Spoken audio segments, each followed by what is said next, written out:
danna subscribe sannan ku danna alamar ƙararrawa domin samun sababbin shirye-shiryenmu da zaran mun ɗaura.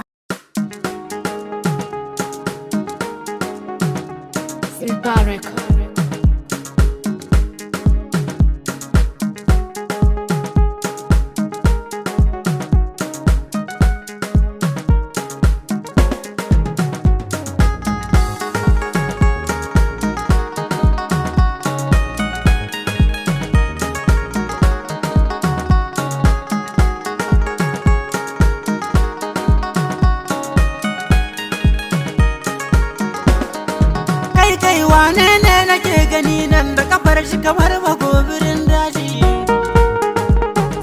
Ke yan nan kina da taurin kai, ke zan kwakuma cikin keji. Abadan Allah baba halin nan yanzu kan ya kamata a yi canji. Ke ne mai arziki nake nema, nan ne za mu lashi dan yaji. Amma wannan ki dubi rigar shi kai ka ce guguwa ta kawo shi.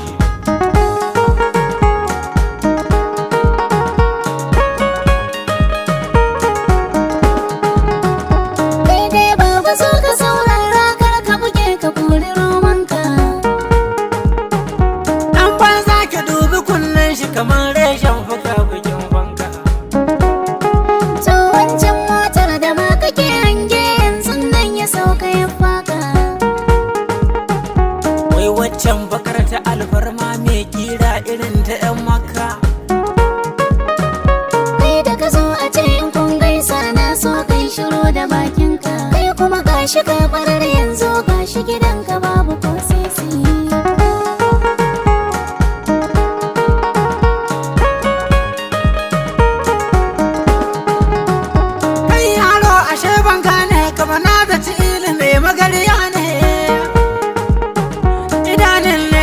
Ta harɗe ni kamar yatsar agwagwa ta kone. Ayya an babu komai aini na so na nemi aure ne. To kaga wannan idan ka aure ta duka bakin cikin ka ya kare. Bana tantamar ta gun girki in dai bangare na dambu ne.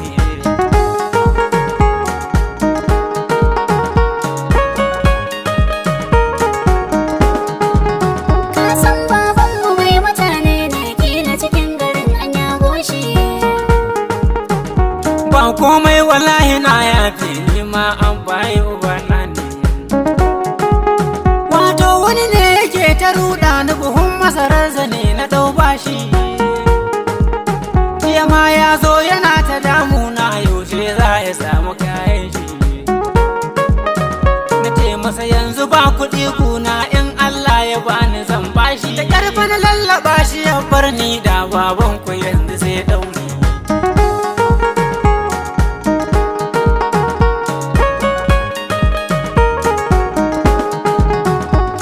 Ya an fade na yin kuka ai matsalar ka yanzu ta kare.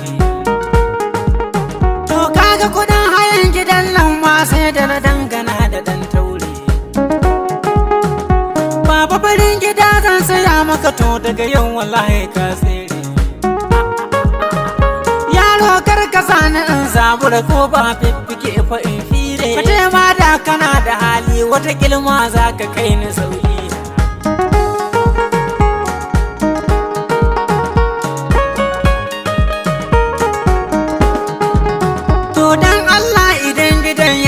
Kar a daɗe in samu 'yar Honda da yadin gezina kala 60 ba na sallaga lagar shadda. Insha Allahu an baka samu aiwainar ka na cikin tanda. Batun aure kawai ya kawo ni in dai ka aminta labudda. In ka shirya a zo a ɗaura yau gobe kafin mure ta tare.